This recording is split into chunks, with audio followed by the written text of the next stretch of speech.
Hi, I'm John Houck. Welcome to pdga Sports coverage of the biggest competitive event in disc golf history, the 2000 Discraft PDGA World Disc Golf Championships. For the first time ever this year, the professional and amateur divisions were combined at one site, Ann Arbor, Michigan. Joining me this year is Director of Special Projects for the Professional Disc Golf Association, Dan Roddick. John, it is the Professional Disc Golf Association, but within its ranks there are thousands of amateur members. And over the past decade, the AM Championship has grown from under 100 to over 400 players at this year's event. With the pros and amateurs together, we had 821 competitors this year, and they came from 9 countries. Over the next hour and a half, we'll show you what happened when the disc golf community came to 6 of Michigan's premier courses to compete for world titles and their share of over $100,000 in cash and prizes. The big questions this year: could Ron Russell repeat as champion? Would Ken Climo make a comeback to the top? Or could somebody else sneak in? Let's flash back to 1999 when Scott Stokely made this prediction for the Final Four. It seems that Ken Climo will be there as always, and I feel that Ron Russell, Barry Schultz, and myself have all been playing solid. Turns out he was right on the money with all 4, so this year we went back. Nostra Stokely, your predictions for this year? Sure, that's easy. Ken Climo, Barry Schultz, and for sure. Those 4 in the bank. Those predictions weren't too bad either. Let's take a look at the week and see how it went. Monday, doubles. This guy, Eric Tracy from Nollins, takes the Open with fellow Southerner River Sherrod. The whole gang gathers under the big top tent for speeches and awards. The Hall of Fame tearfully inducts Tom Schott and Royce Rasanowski. Tuesday, these guys are from Taiwan, ROC. One of them, Len Yu Chen, ties for the lead among senior grandmasters in round 1. Larry Leonard led the Open, but Chauncey Donaldson had the hot round of the day, a record minus 16 at Campground. After Leonard, it was Vokes and Russell in second, Collicutt in fourth, Chauncey, Barry, and 99 AM champ Schrader in fifth. Anybody seen Kenny? Wednesday, Juliana's 4 up on Elaine. Master Myers made his move, and the race is on for second. Disclife.com sets the new standard for world's web coverage. Barry misses a putt on the last hole, ties the monster record at minus 13. He's on top, Dr. Rick, and hello, Kenny in second. Chauncey and Ron tied for 4th.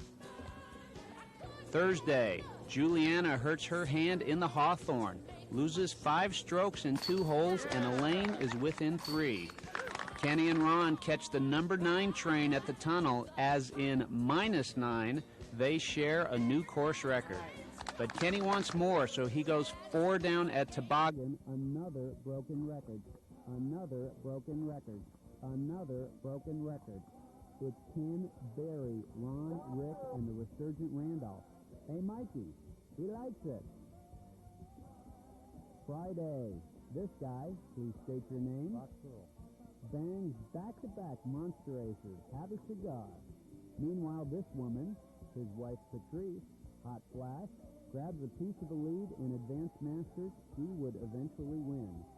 Tita takes over from Lori and her twin sister Caddy, while Sommerfeld, and the living is easy, goes 8 under at original, and he's up by 6.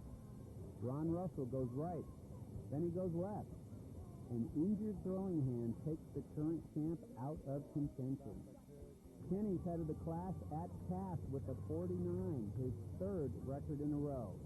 At the end of the day, it's Kenny, Barry, Mikey, Jesper, Rick, and Cam Todd.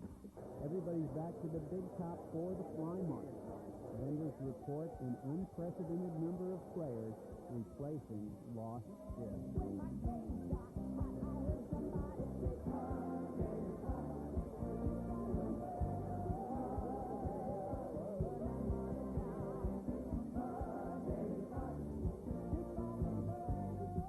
That gives you a little idea of the action that we've seen over the course of the week. This is the most massive competitive event in disc golf history. With 15 competitive divisions, the action has just been unbelievable. Now, 9 of those events have finished this morning.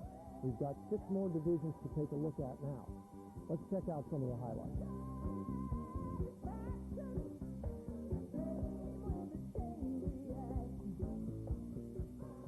First, Dan, we're going to take a look at the Advanced Masters Division. Here's how we stand. Herschel Jones of Parma Heights, Ohio, has a 14-stroke lead. So he's kind of just out here for show. Here's his drive on the first hole, where he hit a little wood. This is Mike Coker in second place from Dayton, Ohio. Looks like there's a lot of wood out there. There is indeed. Here's Roy Carey from Darien, Illinois. Third place going into the finals. And he's going to try a little different flight path with more rough as the result. And currently in fourth place, Dave Nesbitt of Texas. And that one is just about wood-free. These guys are all 40 years old or older. This is the first year that the new age rule has come into effect. What was it before that? It had previously been 35. So there was a percentage of the players who couldn't be in this division this year, who might have been in there previously. As we see a par attempt there from Mr. Coker. And actually, even though some of these guys are a little on the older side of the field, they're not necessarily the most experienced. Some of them have only been playing for a few years. But this division gives them a chance to be competitive at a high level. As Dave Nesbitt makes his par putt, that's the only par on the first hole. But they did draw 76 players in the division. That's pretty big. Yeah, that was a huge field. And to tell you the truth, these guys are actually a little better than this. I think they may have been a little nervous on the first couple of holes. Well, maybe they're not used to fairways like this either, John. I mean, geez, there's trouble everywhere. Certainly the guy from Texas isn't used to fairways this tight. That's probably nothing too new from the perspective of the Ohio guys. As Coker hits wood again. And that's the developing story here. Carey and Nesbitt tied now for third, both a stroke back from Mike Coker, as we see Carey making his putt.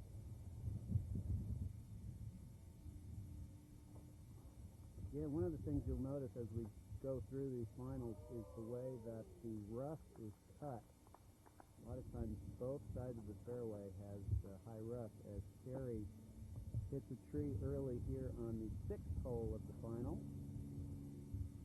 trying to hold on to third place. And as we watch them wrap it up here, nice shot by Coker. And here's Carey. He's going to have a very long shot to try to save par, and he makes a nice shot of it. Oh, but as it turns out, not quite good enough, as Dave Nesbitt, despite hitting a tree here, is going to move up into third place. Carey finishes fourth, and Ohio finishes first and second. Herschel Jones and Mike Coker on top.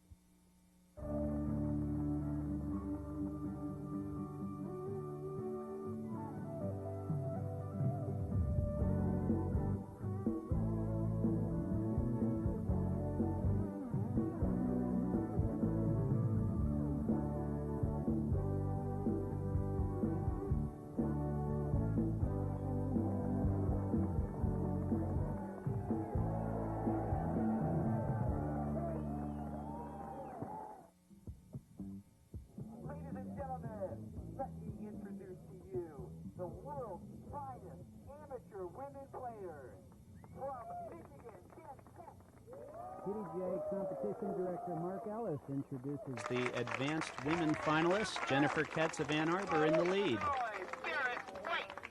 Barrett White is from Chicago, currently in second place.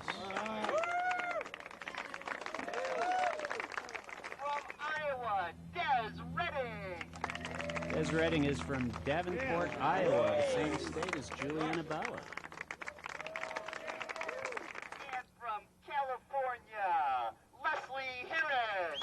The reigning NorCal champion, Leslie Harris, is currently in 4th. She's from Grass Valley, and she's just one stroke behind Des Redding, and she is dead down the middle of the fairway.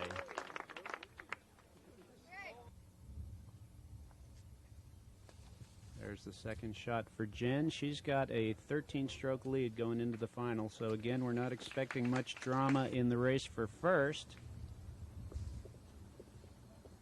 Barrett has a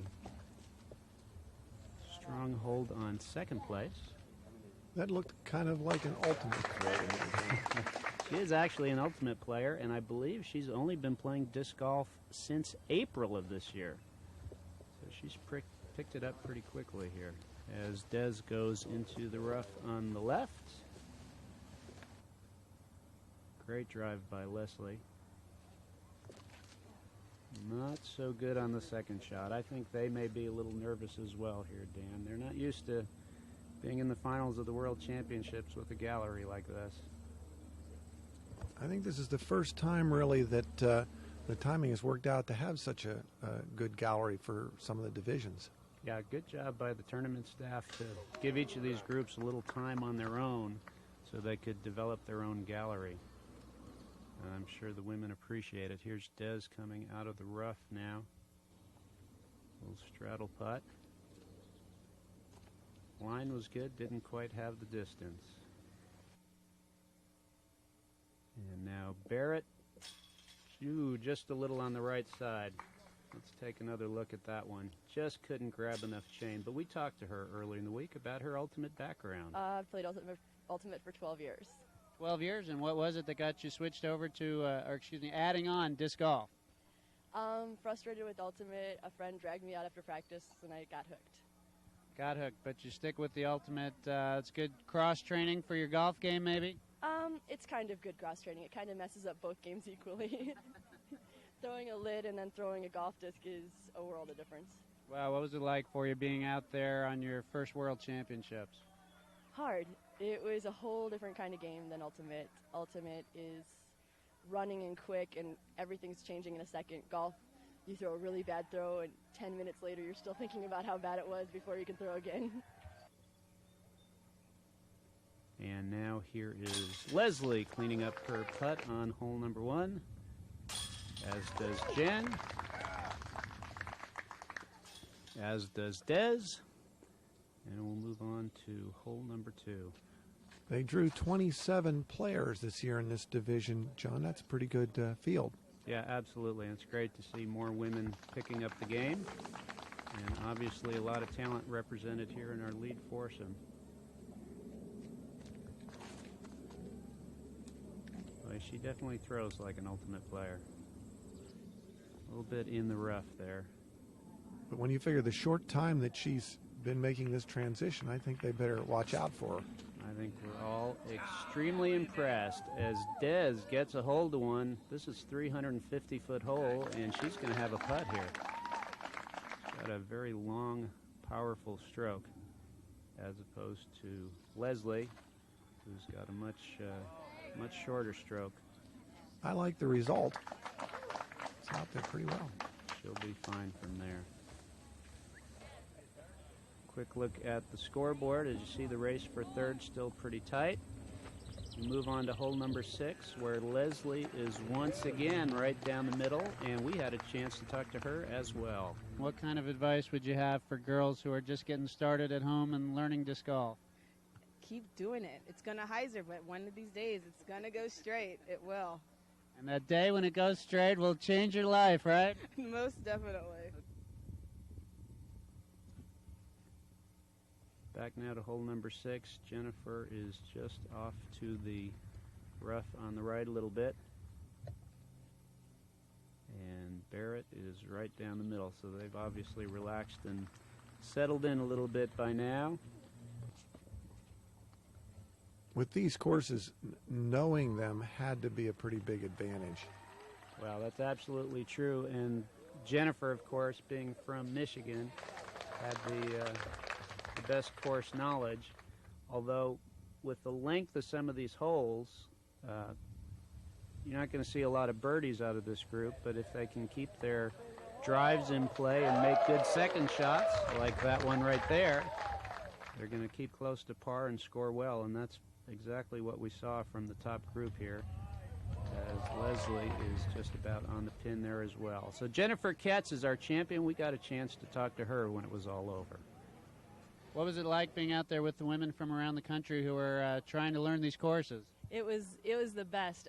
One of my favorite parts of being in the Worlds was being able to like look across the field and see other groups of women playing, and that was amazing. You know, you just don't go to that many tournaments that you see women everywhere, you know, and ripping big drives, and it was fun. It was fun. Good, and more fun next year. We'll see you in Minnesota, maybe? So, I hope so.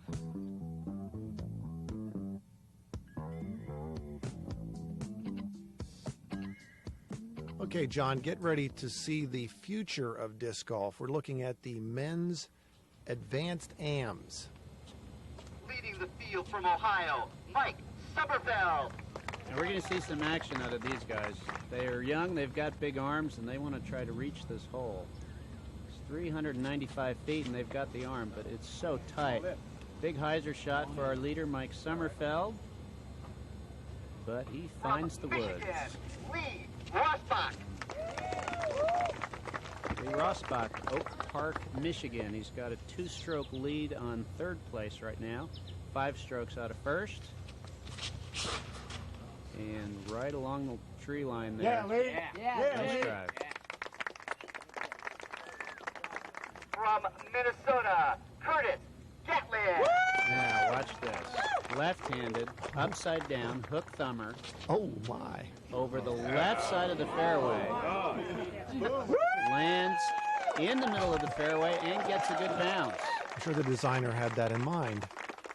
And also from Minnesota, Chris Critter Meyer.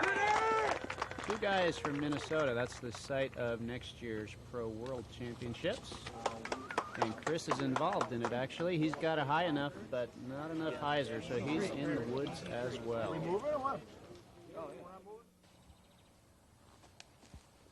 he's actually away, so he'll be going first. These guys have a lot of talent, but I tell you, this hole is so hard to birdie. And if you go for it, bogey is definitely a possibility. Very tempting shot. Here's Mike. He's got that pro shirt thing going, the tiger look. Well, he's definitely going to be a professional. Actually, out of 263 players in this division, he's the only one who shot well enough to cash in the open division. So we'll be seeing him in the pro ranks real soon. And still in high school. Absolutely. 18 years old, still in high school. There's Curtis, who had the only birdie attempt on the hole. And as you see, he was a little off. All right, Lee. Good layup shot there for Lee to try to get his par. And Critter, good putt, just a little bit off. Just a little bit on the left side there. And here's Curtis for his par. Very good. So he's going to pick up a stroke on the first hole in the race for second place. As Lee misses his putt and takes a bogey again, just off on the left side. So second place, a stroke tighter there, and as we move on to the third hole, 480 feet, and look at Curtis. Still throwing his upside down throw on a wide open hole. He can throw it farther that way, apparently, than he can with a more traditional throw. I can't believe he's been using that through the whole week. His arm must be falling off. He should probably be looking at a pitching career.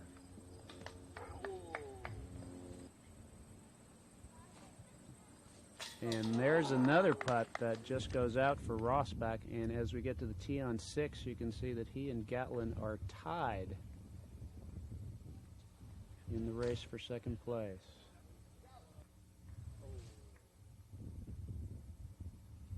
So he needs to hold on here, and that is a, good-looking drive that just gets kicked out. Again, these fairways are so tight. I mean, it's really demanding, particularly for these younger players that may not have some of those things straightened out in their game yet. Well, and may not know how to resist the temptation to go for it all. This is another hole that's... Young drivers. Young drivers, yes, with higher insurance rates. Curtis fighting for second place, and look at this. I believe they call that a Norelco in Minnesota. Slides upside down on the ice a long way during the winter.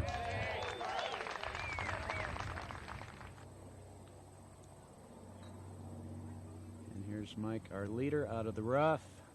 That's a nice touch there. Very strong round for him. Actually 2 under par, and he is our champion. We talked to Mike Sommerfeld when it was all over. How does it feel to be the man? Feels good. I don't know. It's the first Worlds I ever played. I just came in and played strong, played solid, played par golf. Had you ever seen any of these courses before? Oh, yeah. I played up here a few times in Michigan. I played for NVGO1 and Newfoundland. No fooling. I played up here. And how long have you been playing? About 3 years total. And was it tough for you out there? Was it a little nervous being in your first big Worlds? It was tough competition, yeah. It was pretty nerve-wracking in that final 9. And what do you think made the difference for you? Just playing smart, playing solid golf. And next year, perhaps we'll see you in the pro division in Minnesota? I'll be there for sure. Absolutely. Congratulations, champ. Thank you. The PDGA is your organization. With the help of players like you, the PDGA continues to expand the growth of disc golf, bringing you more courses, bigger events, and better payouts. In 2001, disc golf arrives at the World Games in Japan, a first step toward the Olympics. With your help, we can continue to build on our successes. Please consider making a donation to the PDGA by joining the ACE or Birdie clubs, and remember that PDGA merchandise makes a great gift. For more information, visit pdga.com. Okay, John, now some oldies but goodies. Hey, to us. Men's Pro Masters. Kicking off from Maryland, Jim Myers. Jim Myers, Cookiesville, Maryland, goes into the final with a 12-stroke lead. So he's out there just for show. And you know he's loving it. Looks like some spin to me. From California, Glenn Creamstra. But we have a very tight race for second place. Right now, Treemstra has 1 stroke on Kowalski and 2 on Vanderboss. So this will be the race to watch. Not a good start. A local favorite from Michigan, Javier Kowalski. Javier, of course, knows these courses very well. And he's looking to show it right here on the first hole. And from Tennessee, Bob Vanderboss. 1995 World Master Champion, Bob Vanderboss, Millersville, Tennessee. Different look here. He is a lefty, and he did not get that over. Darn righty hole. Here's somebody in the crowd say, darned righty hole. Again, you know, these guys, Dan, really got tempted by this hole. A very, very tough birdie, and if you go for it, the bogey is looking you right in the face, and Glenn's shot out of the woods, and he's not real happy. I think that gallery plays into it somewhat. They want to show us something, they reach for it, and all at once they're looking to save the par. Oh, and Bob goes from one side of the fairway to another. Now, these guys are all good enough. They could par this hole anytime they want to, but they're taking some risks here. Well, not a bad save there for Jim Myers. Javier had the best drive out of the group. And a reasonable upshot. Treemstra still in the woods. Good job.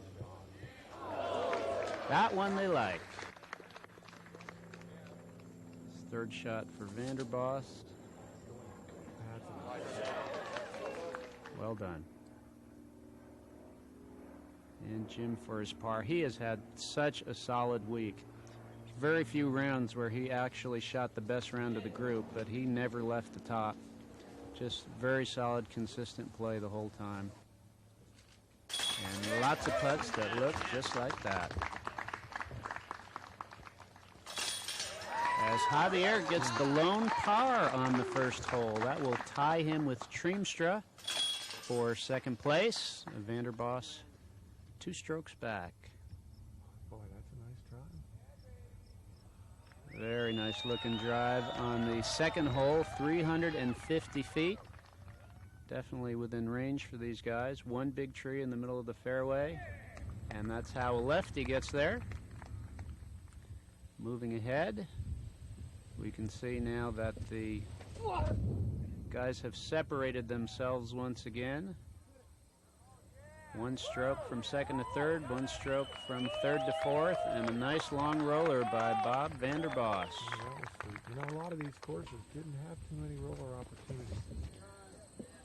No, and even though they're, as this hole shows, fairly wide open, there's the rough is cut tight enough that if you want to put a roller in there, you need to keep it in the short grass the whole way, and that's a real challenge.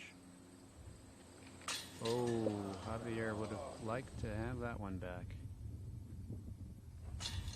Solid putt by Glenn, and at the 6th tee, see how it stands. They're still one stroke apart as Jim Myers continues to enjoy his victory lap. Got it. Nice cap.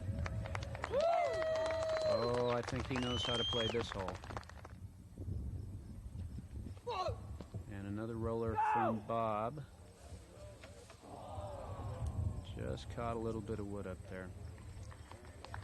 You know, this is the first year, Dan, as we mentioned before, with the age change to 40 this year for this division. We actually have a new trivia question. The only Master World Champion who didn't get a chance to defend his title.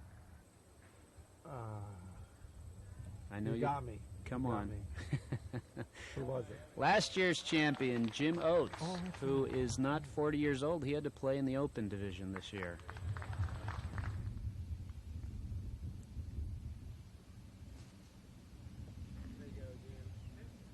And Jim continues to cruise through. Well, he's got a caddy from Holland there, Arthur Haverkamp. Streamstra just about put one in there.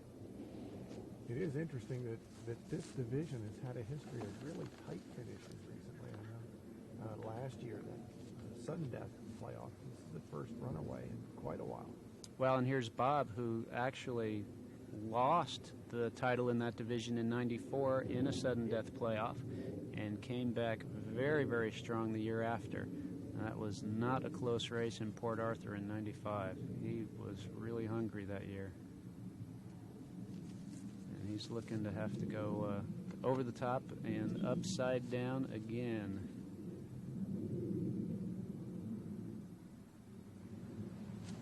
Something I'm sure he's used to doing back on his home courses in Tennessee.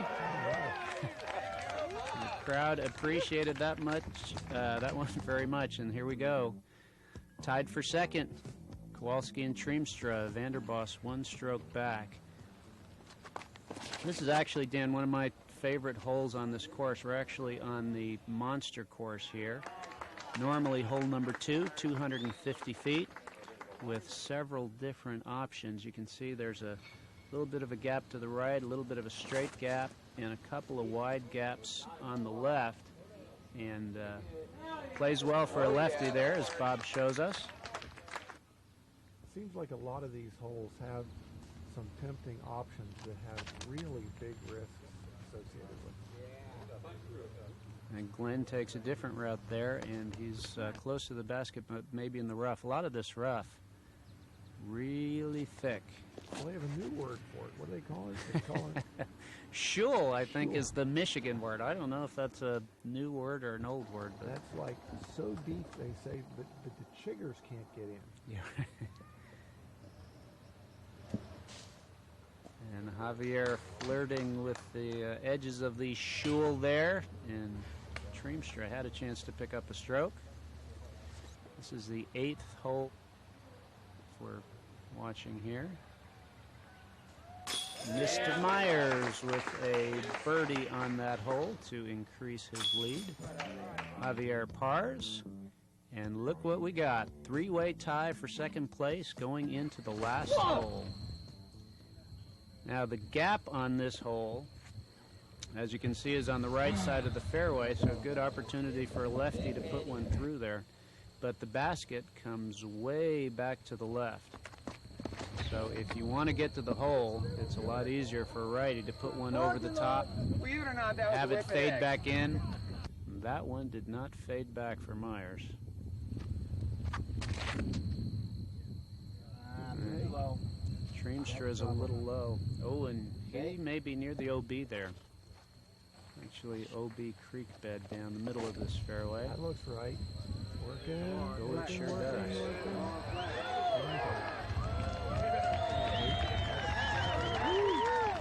Oh, Javier will have an opportunity to take second place all by himself if he can cash in on that one.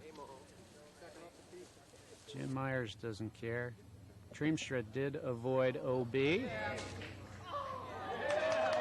And got a nice kick. He'll have a tap-in par. Jim's drive sailed way right. Comes in with the upside-down approach. Just having fun. That's right. Got enough Shy. space to work in. A little too much. Bob is way up there. I didn't realize he was so far off the line. Well, and if he puts this in, he could get second place by himself, but he's going to play it safe there. Javier now to take second place. All to himself. Not quite. That would have been a nice one to have. And Jim Myers looking to finish it up. It's home. It's official. New master champion. It's like he'd been holding that in for a while. He is a happy guy. Thanks, Bob. Great tournament for Jim No Spin Myers. Cookiesville, Maryland. Appreciate it. Thanks, partner. Good job, Bob. Javier gets his par.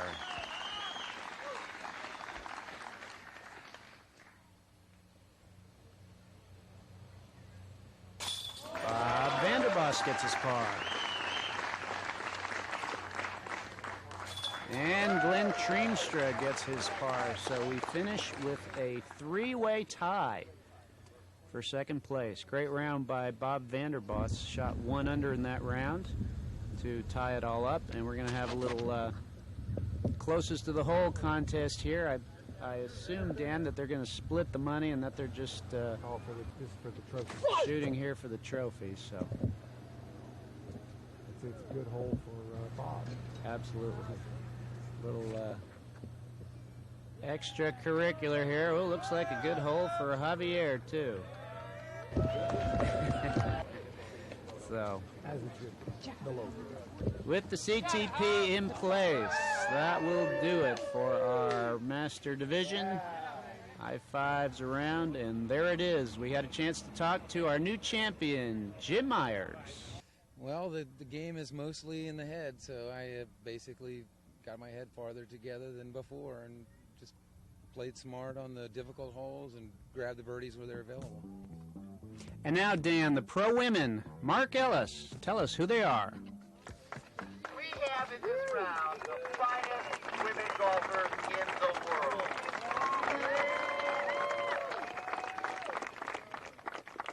From Iowa, Juliana Bauer. Juliana is from Indianola, Iowa. She is the two-time defending world champion. She goes into the final 9 with a 7-stroke lead on her closest pursuer, Elaine King. It's interesting that she is so smooth, but she's very quick. That's how she gets that arm speed. Right along the right side of the fairway, and I think she's going to be in good shape. From Canada, Elaine King. Elaine has 5 world titles, including 4 in a row from 1991 to 1994.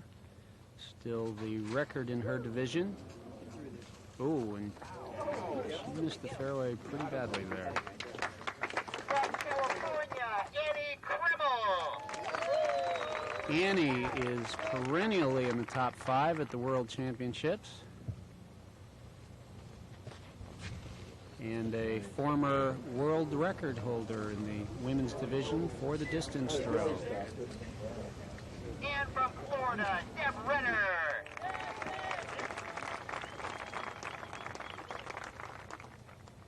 Deb Renner has had a tremendous tournament, solid play all the way through.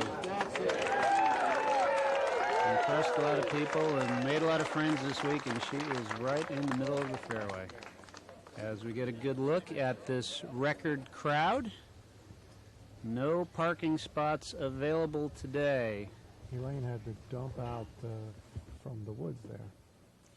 Well, she probably could have made a run at it if she wanted to, but she is the queen of course management, playing very smart there. Annie actually was kind of going for it, and I think she put herself back in trouble. If I'm not mistaken, Elaine is the only PhD in our Final Four here. I think that's true, and I think it's that approach shot that really has been the key to her success. She is extremely consistent and extremely accurate. And these are the kind of courses that really will reward that kind of play. You can get in a lot of trouble taking risks. And a steady player is going to come out on top a lot of the times. Which is not to imply that Juliana is not steady or consistent, because she sure is, and she puts that one right up by the basket. When you're on the top of a contest like this one with the 6 courses over virtually the entire week, some good things are going on in your game. Annie has put herself back in the rough, and that's on the right side. She is back in the rough on the right side of the fairway, but she gave it a shot as Juliana consults with her caddy, Sean Sinclair from California. And here's Annie again. In the moderately deep rough.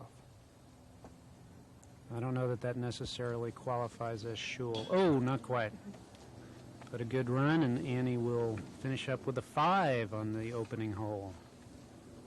And here's Deb from the edge of the rough. I like her approach to putting. It really looks like she's intending to make each putt. And make she does. Juliana will have a drop-in par. Elaine will have a drop-in. And we move on to hole number 2. There are the scores going into the second hole. This hole is 350 feet, which is certainly in Juliana's range.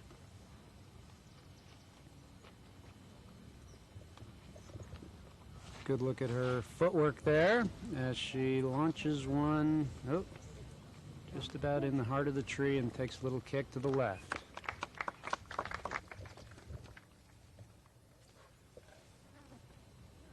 Now, Deb, she is going to miss that tree. She's got a good pull, and if it comes back, and it does, she will be looking at a birdie attempt. There's Elaine with that shoulder scrunch that she does before she throws. Good power, but didn't quite get it up. I think she's looking a little tired from the week. It just, that's not the kind of snap you normally see from her. Well, it is a long week, and we have a beautiful gallery here watching the women, probably the biggest in their experience. Well, that was one of the benefits of having the pros and the games together, and the fact that the other divisions could get to watch this. And we talked to Elaine about that. I love talking to women who are new to the sport because I can completely relate. I remember back when I was a beginner, how it felt and how exciting it was and how intimidating it was to watch the top women players, and can just see myself in so many of the women that I met this weekend.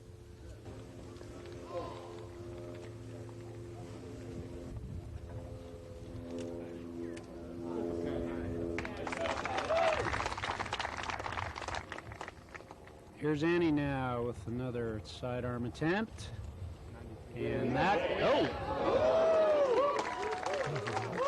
I guess she is. Juliana coming across the trees. About the only tree trouble on the left side of this hole, and a birdie attempt now for Deb. Just a little left, but a good effort. And here she is now for her par. That is money.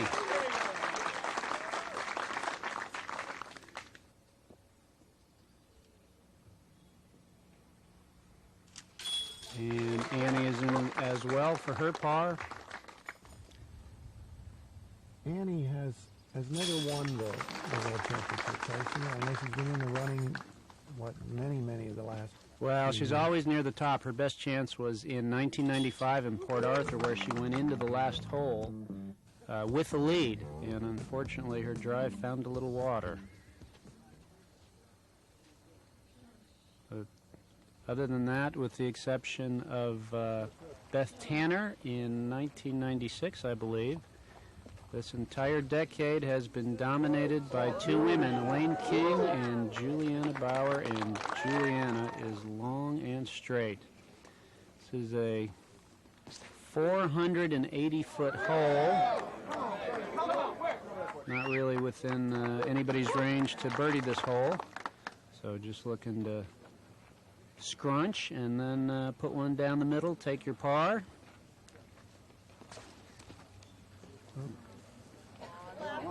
Come on back.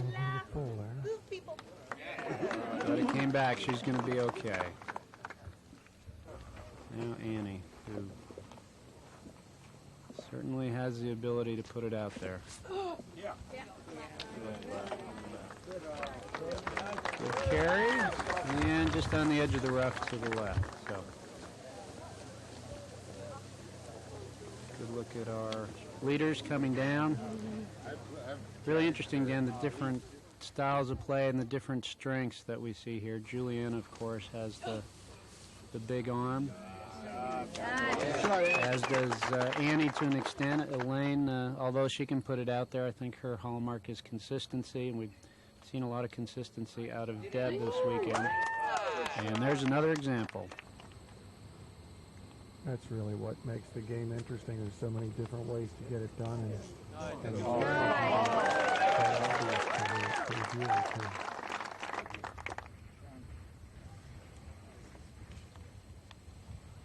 Juliana manages to look extra graceful even on a reasonably short approach shot. And Deb is down the middle once again. Good par for her. She's a putter, I'm telling you. She's really solid.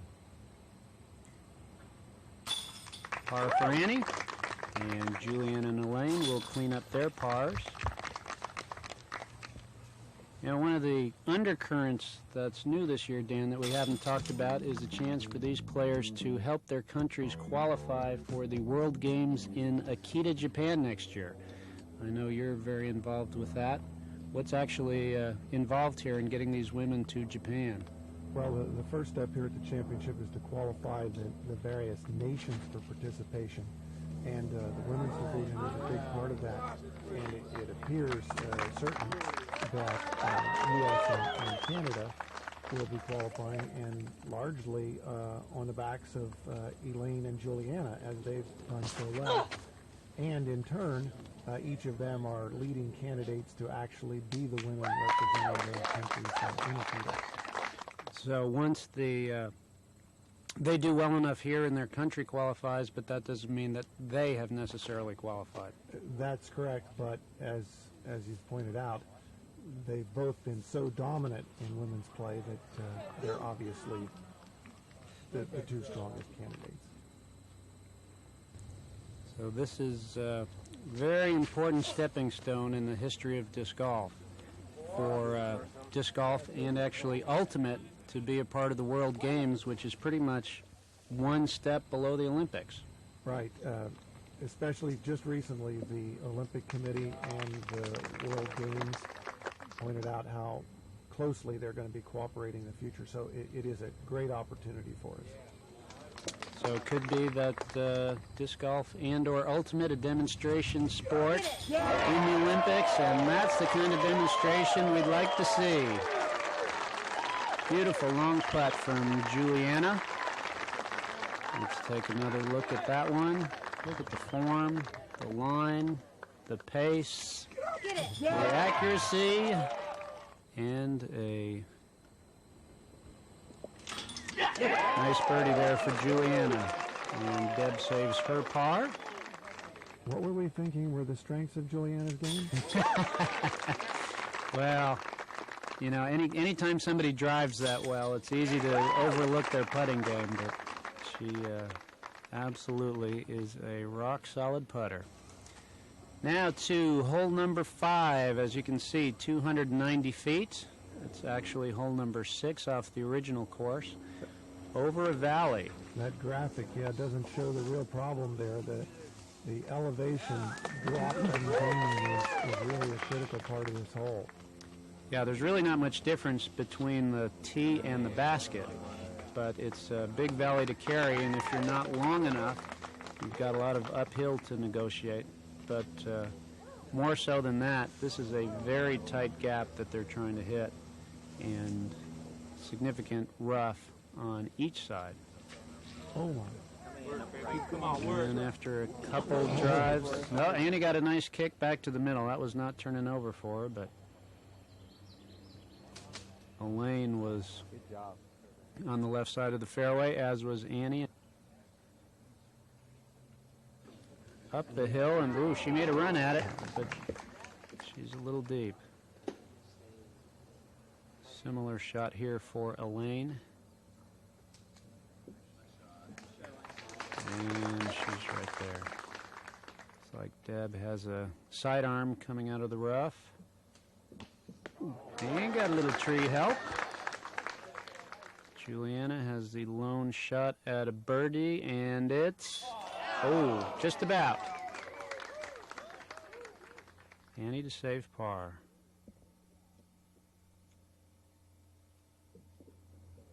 Not quite. So Annie will take a bogey, and Elaine actually took a bogey. And that's where we stand as we go into hole number 6. 450 feet, a very hard right to left turn. Rough on each side of the fairway. And Juliana's pulled that far, but a little offline there.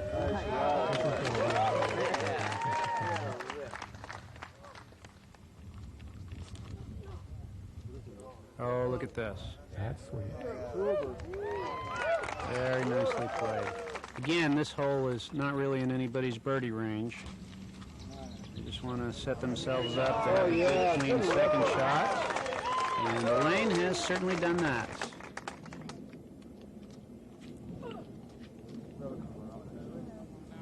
And Annie's coming back. In the rough, just on the edge of the fairway there. Nice looking second shot. Oh! She is buzzing that basket. Meanwhile, Elaine, dependable, predictable, and reliable under the basket for an easy 3. Oh! That was a good set of approaches. There's Juliana coming out of the rough. She had a little problem with rough earlier in the week. We talked to her about her injury. I put myself in the middle of a hawthorn tree bush, and my only shot was to do a sidearm back out behind me, and so I was throwing and didn't realize that I was going to be throwing right into a limb and lodged a hawthorn needle about 1 centimeter into my bicep. Looks like you still got a little after effect there, little damage and a little bruise. How long did that last, and did it affect your play? It definitely affected the next 2 holes. More mental probably than physical. I was worried that it might have longer effects, but it didn't at all. That particular hole happened to be very bad. I took a 7 on that hole, three-putted the next hole for a 5. But after that, we only had 3 holes left. They were fine, and it didn't affect me the rest of the tournament.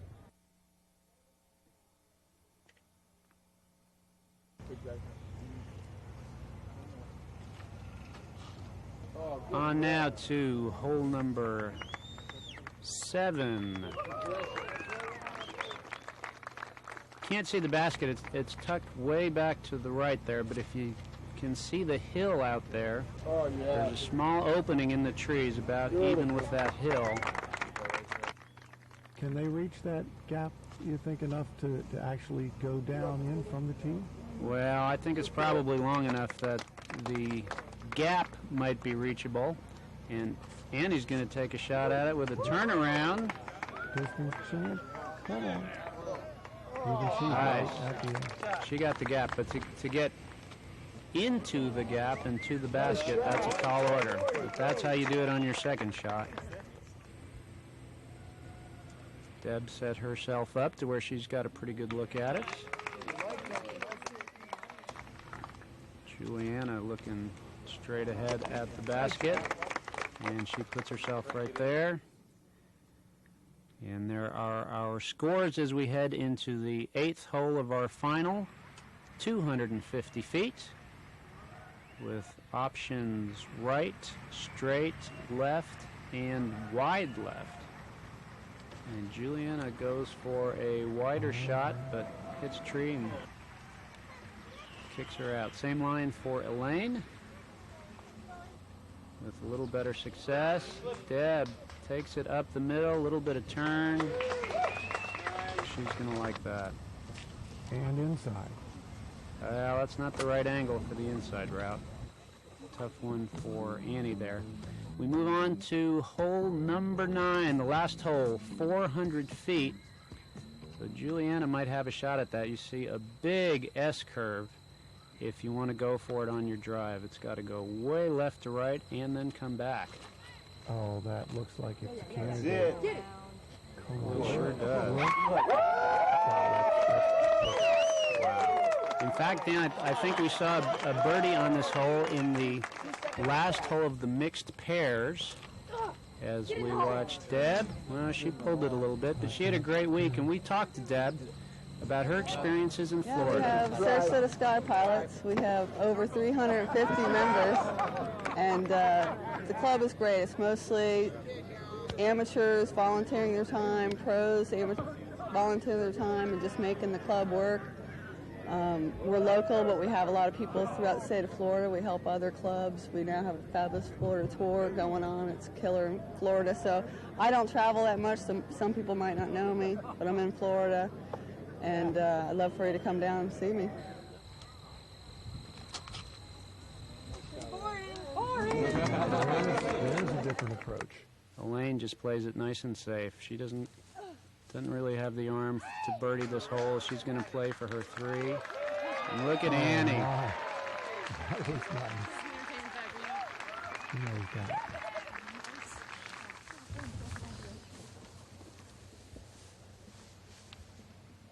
Juliana to finish the week. That bird, come on. Oh, wow. Well, that would have been a nice way to finish, but might as well make it last a little longer.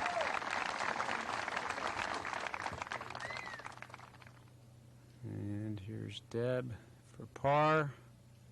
Solid putter all day. Oh. Well, she gets to play a little longer. Seems like we see that a lot. People having trouble cashing in on the final holes at the World Championships. Not Elaine. She's ready to be done. Bang. And done she is. Second place this year, Elaine King from Etobicoke, Ontario, Canada. Third place goes to Annie Kreml of Canyon, California. Fourth place to Deb Renner of Sarasota, Florida. And fittingly, the last putt will come from our now 3-time Women's World PDGA Disc Golf Champion, Juliana Bauer.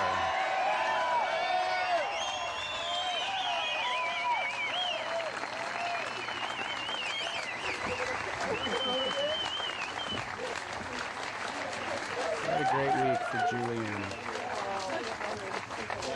Ladies and gentlemen, 3-time world champion Juliana Bauer.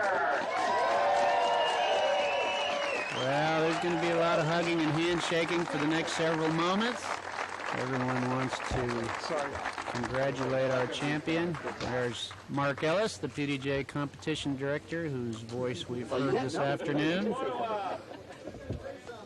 And looks like Juliana's even going to do some interviews. Did you expect this kind of reception when you first got here last week? No, the crowd has been incredible. And we managed to interview her ourselves later on. And here she is, Juliana the champ. Very good. Now, you and Elaine had been going back and forth in tournaments the last month or so. What was the difference this week? The courses maybe favored me a little bit, like the toboggan course, a little bit longer. I don't know. We have been close lately, and it's been nerve-wracking. Everybody else is saying how excited it is. You know, I personally would rather not have the excitement, but it's just been a great competition between the two of us, and I just happened to come out on top this time. Well, a little on the modest side there. What do we have to look forward to in the next few months? I'm gonna stay on tour a while, and I guess my next big event is the U.S. Open. Oh, down in Charlotte. Yes. Very good. Well, another great championships. Congratulations. Way to go. Thank you very much. Hi, this is Jim Kenner, president of Discraft, title sponsor of the 2000 PDGA World Disc Golf Championships. I'd like to take this opportunity to thank the PDGA, Team Michigan, and the many volunteers who helped make this exciting event possible. At Discraft, we have a full selection of golf discs, including the Elite XL, the current world distance record holder, thrown by Scott Stokely, 693 feet. And we've just released the Elite XS, which Scott says he's going to break the 700-foot barrier with. Discraft, the world's finest golf discs. And now, John, the highlight, perhaps, the Pro Open.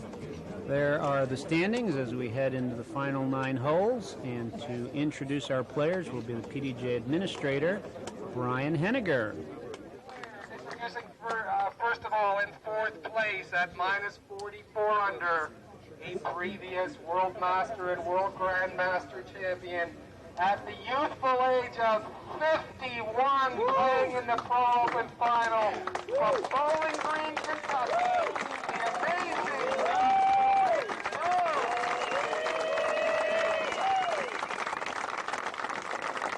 from Skellefteå, Sweden. Last year he came in 6th place in his first World Championships. He's only 19 years old. He's got future world champion written all over him. Ladies and gentlemen, please give a big round of applause for Jesper Lundmark.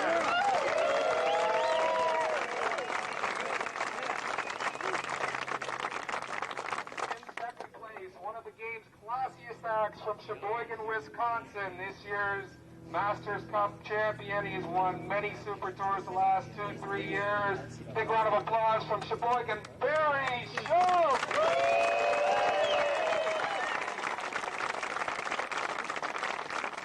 And last but definitely not least, the 9-time world champion nursing a 9-stroke lead at 62 under from Clearwater, Florida, Kenny the King.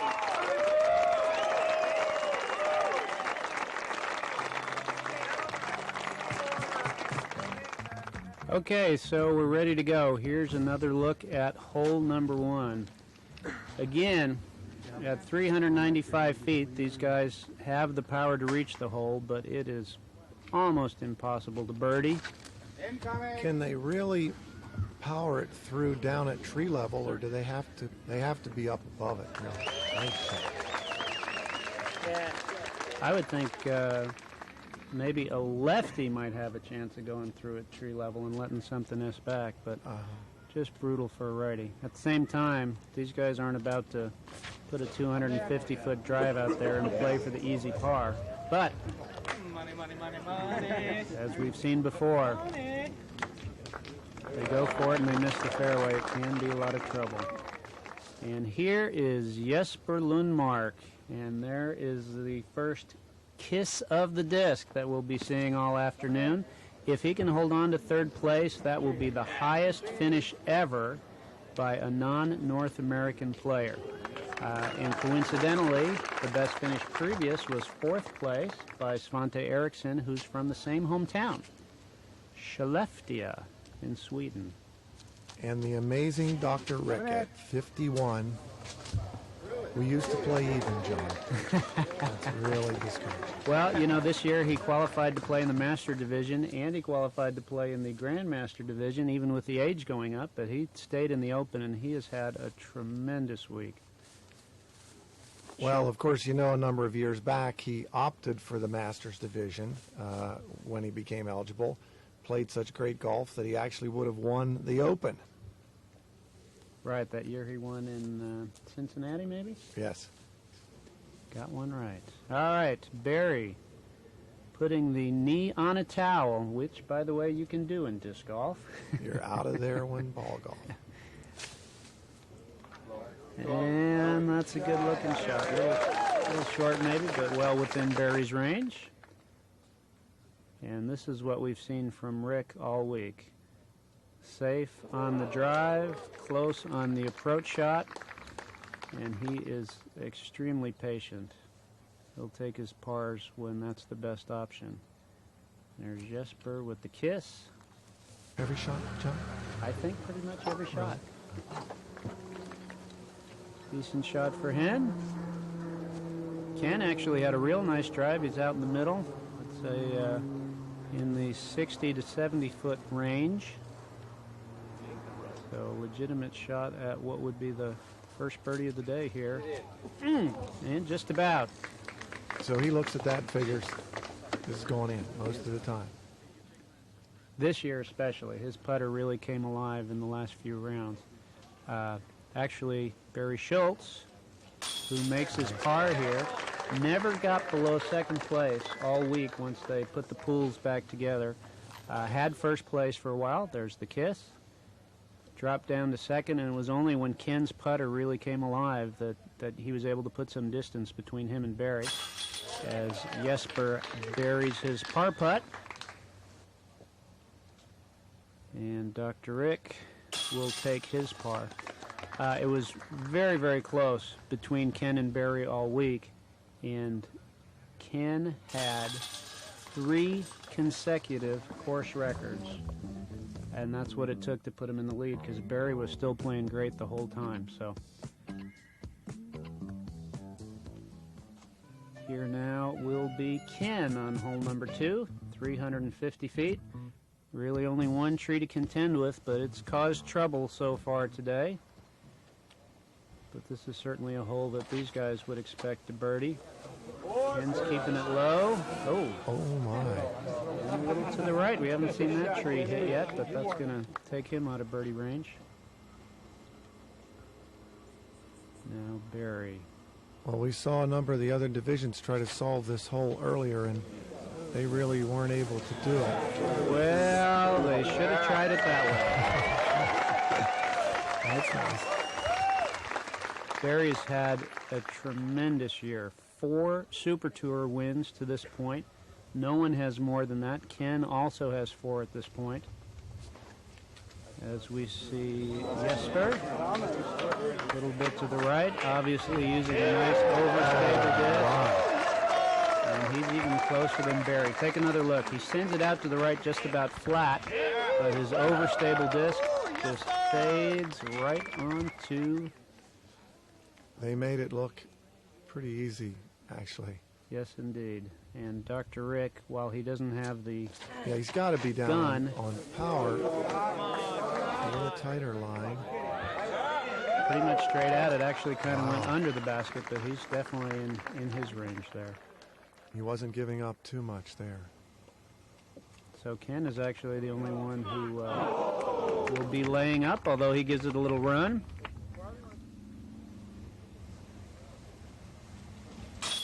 Dr. Rick.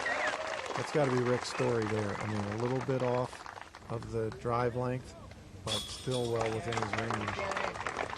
I'm sure he makes up a lot of strokes with solid putting, but I think course management more than anything else, which is something that you really needed this year, especially compared to last year at Chilai when the fairways were more open. Players get punished a lot more at these courses here. Look at that gallery, John. Really packing in for this final. So here we go to the third tee now. This is original hole number 4, 480 feet. And for the first time today, we're going to see players who actually will have a shot at reaching this hole and making a birdie.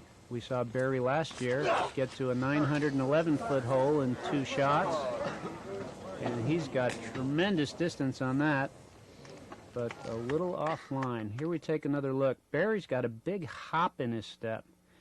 He gets going pretty early, long reach back, keeps it nice and low, real strong right through there, just right through the chest with a lot of power.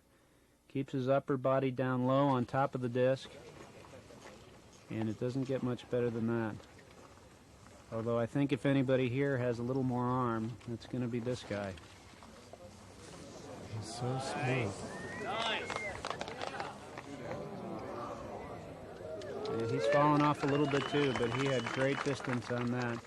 He stays a little lower throughout his swing, but look at the backswing. Way back, elbow bent, big bend at the waist, and all that power coming right through the swing.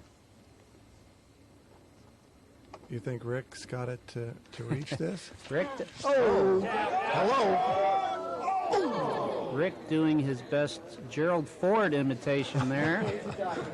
Picking off the spectator. Take a look at this. I think he meant to go that way, but maybe a little higher and more angle, and by the time this poor woman, the guy in front of her, goes down... Now, he is a physician. You don't think... Well, no probably Somebody in the gallery actually said, don't worry, he's a doctor. But watch, the guy in front goes down, and this poor woman has nowhere to go and no time to react. Oof. Fortunately, he doesn't throw as hard as the other guys, I guess. But she was fine, of course. A short-lived souvenir of her world's trip. Wow. Thank you. Sometimes it is better to be lucky than good. He's actually got both of those going. Well, sometimes it seems like the better players get the best luck. I don't know how that works, but he comes down right in the middle of the fairway. Now look at Ken. He actually starts off the pad a little bit, comes in at a little more angle. He's got a good hop going there. He doesn't get as much of a backswing as the other guys, but he comes through just as fast. And definitely a swing worth emulating for the younger golfers out there. Get on it. But that'll play. Do you see how simple that motion is? I mean, there's just nothing going on in that. It's just a pure pull. Rick has by far the most compact swing out of all of them, and it may not give him the distance, but he sure has the accuracy. So Ken will look to lay up again for a par. Barry just a little bit out of putting range here, so he's going to play it safe. There's the kiss, and Jesper. Oh! Almost got himself a birdie on a 480-foot hole. So we will clean up pars around the horn here. Barry, Jesper, and Dr. Rick. Now to hole number 4.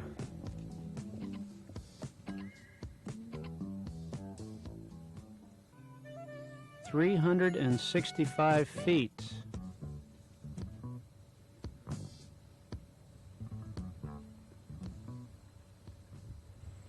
And Barry up first. This should be in Barry's range, shouldn't it? Which is a little bit of tree.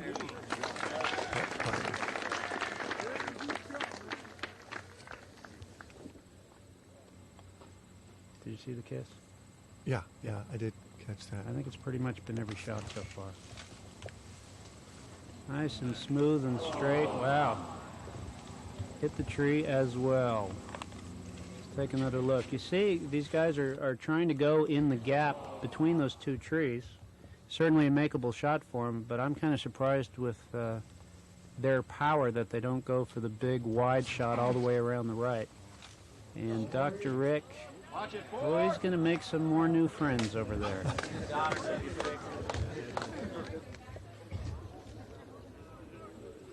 the gallery will get to meet Dr. Rick up close today. And here's Ken, and that tree apparently has the disc magnet working as it takes another victim.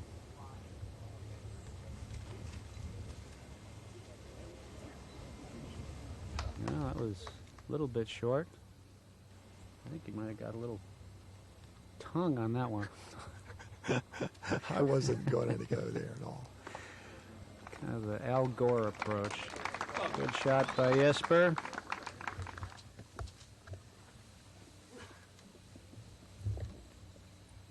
Dr. Rick from the cheap seats. Yeah. Oh, gave it a shot. He does, doesn't he? That was an approach shot.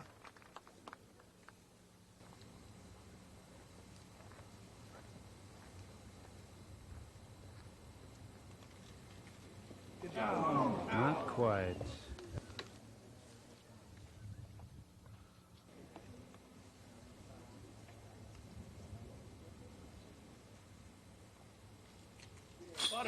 That's how he got to be the 9-time champion. Well, especially this week, it just seemed like every time he had an opportunity to can a critical putt of that length, or even twice that long, he collected. Yeah, when he had that course record round at Toboggan, he just about couldn't miss. Didn't really matter the length. He was just really in the zone. As Dr. Rick takes his par. This guy with the basket on behind him, I hope they're not putting at him by mistake. Oh! Jesper will take a bogey, and that will bring Dr. Rick to within one stroke of third place now. Okay, we'll see how Jesper does with a little bit of heat here. Could turn out to be a costly win for him. Next hole is original hole number 6. Up here to the left. There's a look at the scores as we move on to the next hole. Original hole number 6, 290 feet. This is the one across the valley. Well, they've all got the power here now, but still it's such a narrow gap up right at the hole. Little turnover. Into the side of the hill and skips up. That is a makeable putt for sure. You know, that's really one of the things that's typical about these courses here at Hudson Mills in particular. Oh, as Rick gets a bad kick. A lot of holes that are cut through the woods where you're forced to throw a right curve or a left curve and not a lot of margin for error. You really had to have all those shots in your bag to do well. And Ken shows us that he has that one. Well, did you notice he went straight at it? And the other two threw roll curves more like this shot. That needs to turn over, but it doesn't. He has the power. But Ken really went straight at it. I mean, there was no roll curve out there, and to a certain extent he was able to minimize some of his risk that way, I think. But it took a lot of power. All right, Dr. Rick. Now, is this properly called shul here that he's in? Or I think that's on the edge of the shul. Okay. We might need to get a clarification on that one. But anyway, he's looking. I mean, he is visible. Watch him check his angle there. He doesn't need a lot of speed on this one. And the gallery is happy with the result. Jesper just about in this bush, and I don't think he can actually see the basket from where he is.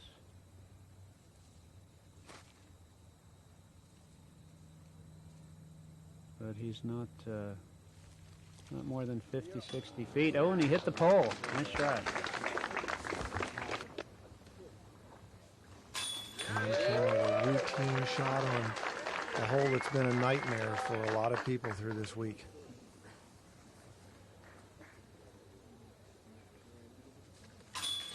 And birdie for Barry as well. Par for Dr. Rick. So nothing changes in the race for third, as Dr. Rick and Jesper both take pars. On now to hole number 6. 450 feet, but again, a lot of curve on that one. These guys actually will have a crack at a birdie here if they make a perfect drive. But thick rough to the right and the left.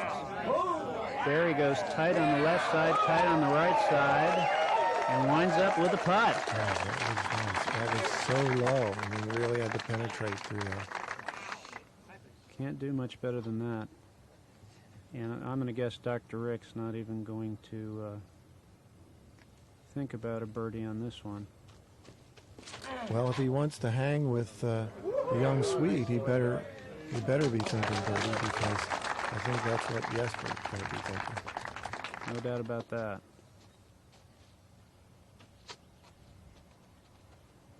And the champ probably wants to show off a little bit here. He's got room.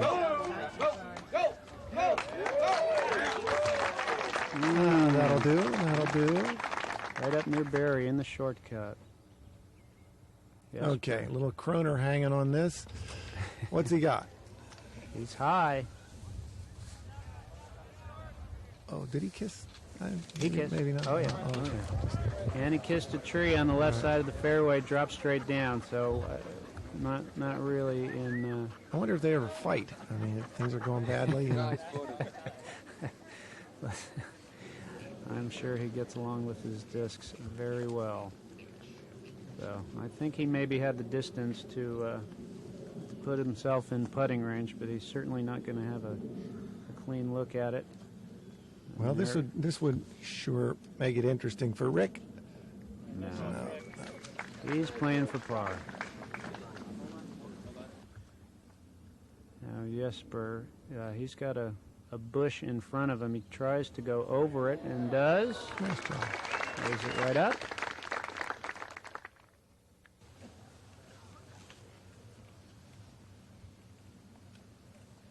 Can certainly take a good run at this one, and just a little off. Well, that was longer than it looked, really. I mean, he had to really make an effort. That was on the outside of his range, for sure. Well, and Barry, who normally likes to straddle putt, obviously he's going to not have to change that here, but he's got a little bit of a bush to think about there. But he goes straight at it, and nice. He puts it in. Wow. That was impressive. Great birdie. What a tremendous player he's turned out to be.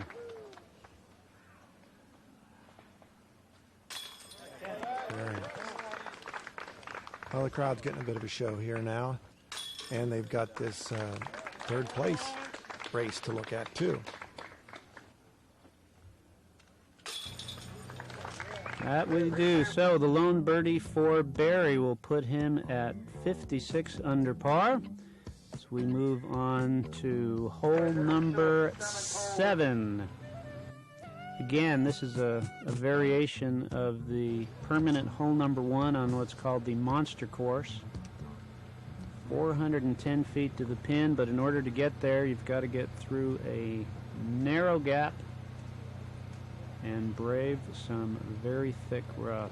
Now, all these guys can reach it, and for a righty, it's a roll curve right lined up at the opening.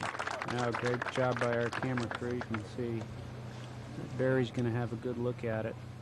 What do you think, Kenny? Going actually into the gap? Wow. Now, I guess maybe he's trying to lay up right outside. In a short way. Ooh, he's a little long. Oh, that was interesting. Yeah, it looks like he wasn't trying to get in the gap. Maybe he was just trying to sit down right in front of it there. Not at all. Thought maybe he had a trick disc pulled out of the bag there. Dr. Rick looking to just lay up at the about the base of the hill, so he has a clean look at it. Those are the ones where Rick, I think, really analyzes it pretty well as to whether it is a legitimate birdie opportunity or not. Wow. Jesper's thinking, let's go in there. Wow. When you've got that kind of arm, it's hard to want to lay up on these holes. And what a beautiful day here. You know, Dan, we really haven't talked much about the parks here, which are just incredible. Hudson Mills Park over 1,500 acres in this park. And as big as that is, I'm sure there are very few cities that have parks that big. Well, they've really been great to us this week, and the permanent courses here have become extremely popular, and you can see why. Well, and we're hoping we'll get another one at Kensington. Kensington, Dan, over 4,000 acres. Most places would have turned it into a small town, but it is just incredible facilities that we've enjoyed all week. So, nobody able to get home yet. Jesper will move a little deadwood. There's you know what. And he's looking like he may have a little shot at a birdie here. Wow. That was that's threading the needle for sure.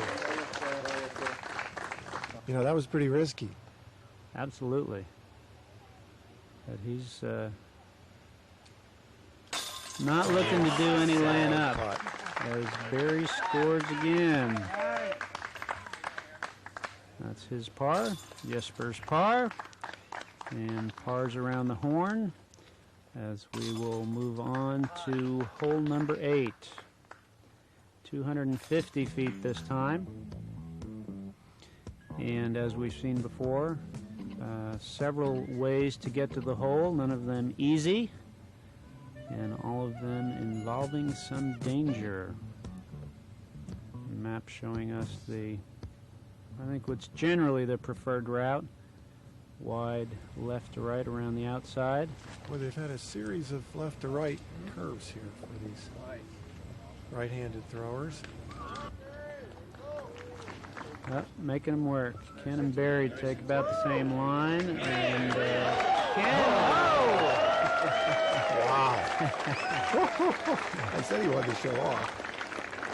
We almost got to see a hole-in-one. You know, Dan, he did get a hole-in-one at the U.S. Disc Golf Championships last year at Winthrop University in North Carolina, and that shot made it onto national TV. On a golf channel.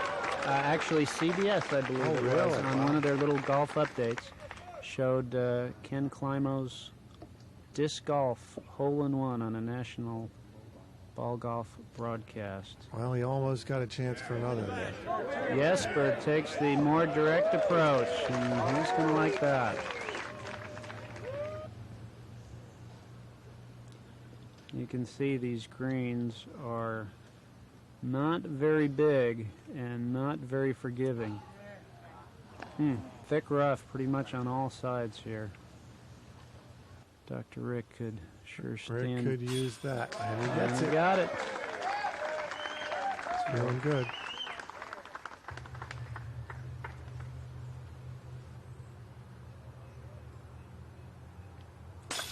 That's Barry for par. And now Jesper will need to get his birdie to stay a stroke ahead of Dr. Rick here. These guys are having a real battle. The youngest and the oldest. No kidding. 19 for Jesper, 51 for Dr. Rick. And again, should Jesper be able to hang on to third, that would be the best ever finish by a non-North American player. Of course, the best finish ever by a non-U.S. player. Second place by Mike Sullivan in Toronto, playing on his home course. That's right. Lost to Greg Hosfeld in a very exciting overtime. If you want to play safe for par, it's tough. If you want to go for it, it's a big S-curve, and certainly these guys can do it. Team up first, Kenny Climo! So here is Climo. Of course, the best drive we've seen all day today was by Juliana Bauer. It will be hard to get closer than that. Ken's got a candidate. We got it through, but it never came. Did not come back, no. It just kept on going. He's probably close to the parking lot there. Now, what's Rick do? Here's one off. Does he take the lane route and play for his par, or try to make it over? Well, he knows Jesper can can birdie this hole. I think he's going for it, but he's playing it slow. Looked like he might have gotten a good kick there, but remember, there is OB down there. So now, here's back to Jesper. I guess he still has to go with his plan. You got to figure he's going to pound this over the top. Well, he could play it a little safer now, but I don't see it. I don't think that's one of the options look for at him. that. So effortless. Oh my. Well, that makes things interesting. Because he is not going to have a good lie. And our last thrower, Barry Schultz. What a great tournament for Barry. He is just a superb player. And if it hadn't been for Ken becoming unconscious for 3 rounds there, it could be a totally different story. He's really won over a lot of people in the crowd with his game, way he's handled himself this week. Wide enough, it's wide enough. Oh, just caught himself a little wood. Okay, so here's the situation. Jesper has a 1-stroke lead, but not a good lie. Dr. Rick does not have a good lie. Jesper clearly can't see the basket from where he is. He's got a bush right in front of him there. Well, see, these guys are so good, they don't know anything about these kinds of shots. I mean, my game's all about these kinds of shots, but they're always up there looking at the basket. Maybe they should put in a pinch thrower. I'm sure he'd prefer to throw a big knife hyzer at this point, but I don't think that's available to him. He's not even sure himself. And the wind. Look at that wind, really. It's the first real wind factor we've seen all day. What's he got?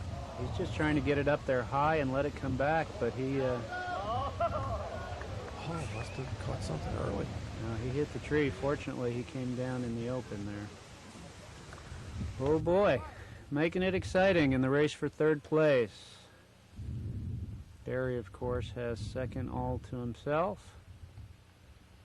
And not too bad a lie there. A little bit of side hill.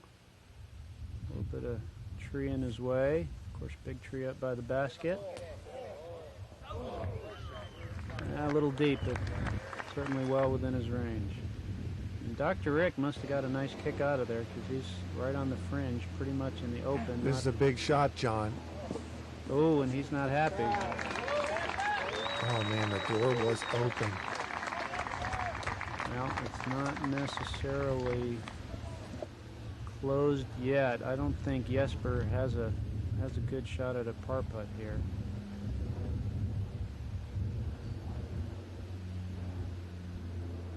He's just going to play it safe. So he's looking pretty good for his 4. If Dr. Rick has any kind of shot of a 3, he could still tie Jesper. Meanwhile, Kenny doesn't really, he wasn't really in range to go for it, but he gave it a run anyway. He's there. It's at the party. Dr. Rick's last chance to tie. Aye, and it rolled away. So that should seal up a historic 3rd place for Jesper Lundmark. Dr. Rick now, his 4th shot is close. And a historic finish for Dr. Rick. What's the highest finishing over 50 player in the Open, John? Up to this point? I think that's a trick question, Dan. I think there may never have been a 51-year-old player in the Open. And Dr. Rick finishes with a 5, but a tremendous tournament. 4th place out of a field of 240 of the sport's best. Very, very impressive. And Barry finishes up his week. We're going to be seeing a lot of Barry Schultz in the next few years. That's got to feel good.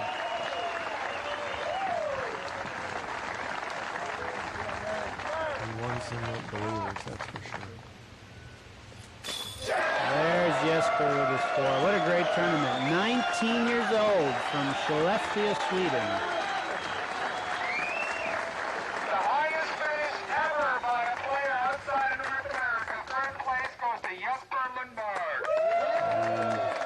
Mr. Henniger confirms the best ever finish by a player from outside of North America.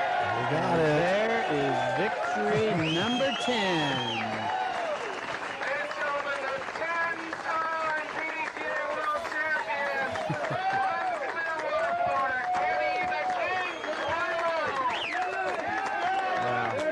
What an incredible dominance of this sport, and he got pushed so hard this year.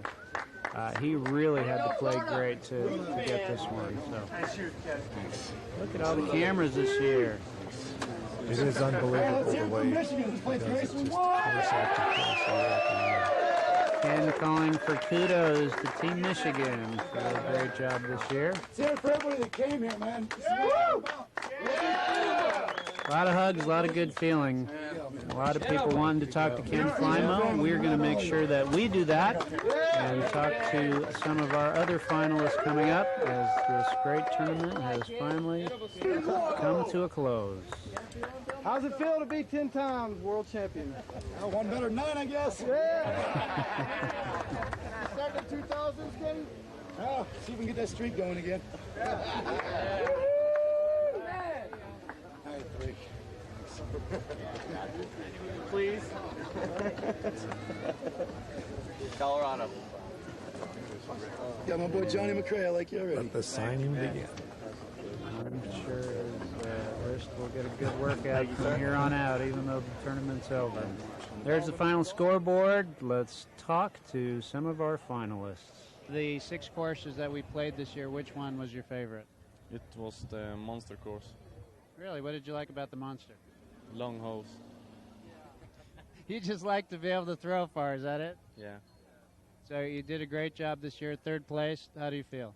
I feel very happy. And what do you look forward to for next year? Maybe Japan and maybe the tournament here next year in Minnesota, the Worlds. Had a good battle going there for a while. Got over to toboggan, and Kenny's putter came alive from 40 and beyond. What were you thinking then? Wow. It was just unfair. He was hitting everything that he possibly could. He knew the pressure was on. He's been in that situation so many times before. He knew that Thursday and Friday is where a lot of things happen at the Worlds. And he made a lot of clutch putts for par and for birdie. And I wasn't quite as good, but had a lot of fun and played some good golf. In the year 2000, it is world title number 10 for Ken Climo. We know you were coming back hungry this year. You had a good run from Barry there. When you got to the toboggan course, your putter came alive. Tell us what happened. Oh, that was probably one of the funnest rounds I've ever played. It's a really great course. Elevation changes are awesome, and I was in some situations where I had to make some long putts, and I made probably 5 or 6 putts longer than I usually make, and it made my score a course record rather than over par, and that was the difference in that round. That propelled me to take a 2-stroke lead, I believe, in the tournament, and have a little more confidence going into the next few courses. Did you need more confidence at that point? Well, you know, started out a little slow and was back about 10th place, 5 strokes back, and I knew it was a long tournament. You know, 5 strokes isn't that much, but I like to get a strong start, and confidence is a good thing. Putter gets hot, you get confident.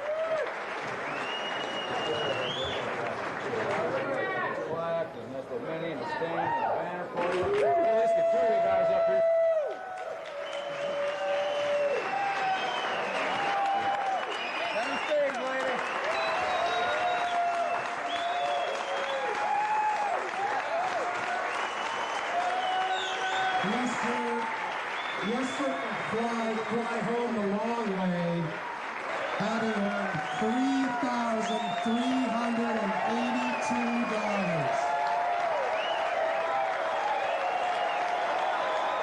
We thank the state of Michigan for having some great parks, some great courses. Everything was a lot of fun out there, guys. Thanks.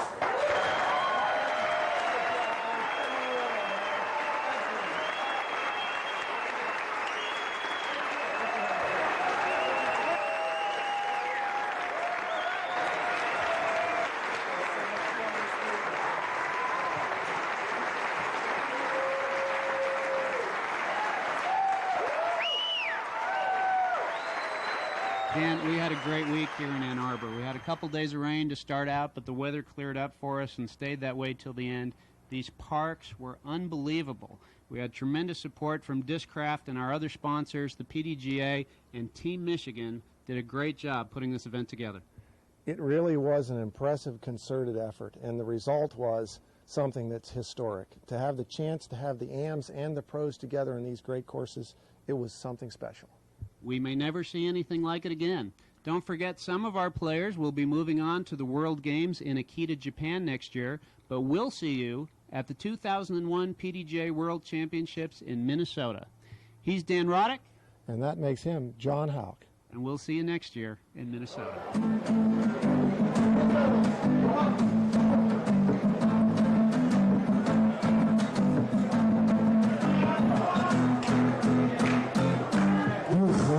Schrijft nog weg met de wind in de lucht. Keihard voor iets verder weet, maar oh, wat zijn die takken stuk. Zal ik rollen of zal ik hem hijsen? Keihard voor de roodkans, ik zie in mijn sloot iets drijven. Ja, ja, het leven is een frisbee. Oh ja, ja, en gooi je niet, dat telt het niet. Nee, nee, het leven is een papa, really, really papa, really, really papa, really, really, really papa, really, really, really, really, really, really, really, papa, really, really, papa. La la la la, la la la la la la, la la la la la, la la la la la, la la la la la.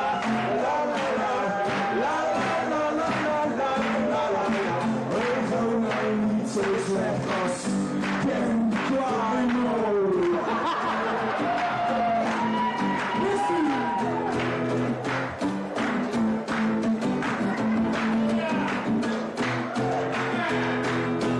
Uitgenoten tas pak ik mijn Polaris.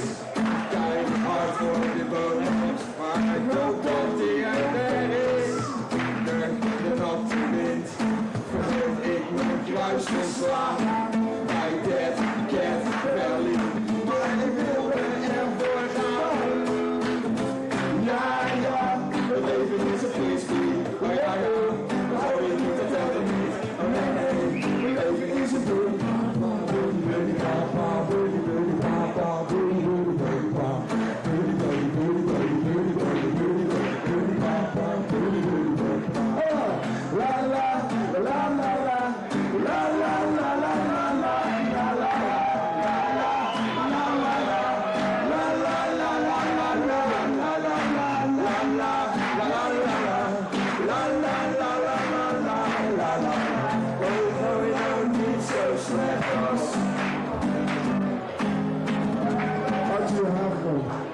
yeah, disco.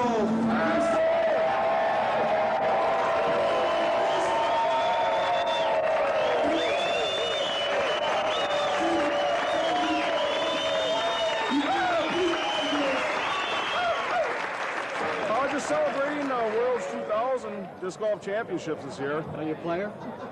I was going to play, but it was either a choice between playing or doing this. This seems like, I think you made the right choice. I think so. Everybody else was like, good fight, good fight. It's only a rib cage. It's only a rib cage. Thank you. Thank you, sir. And where are you from? Milwaukee, Wisconsin. Here rooting for Barry Schultz today. Okay. Really wish him a lot of luck. Where is he? Go ahead. Let's hear it for. Give me the Barry Schultz cheer. The Barry Schultz chair? Yeah, you know what it is. Go Bears!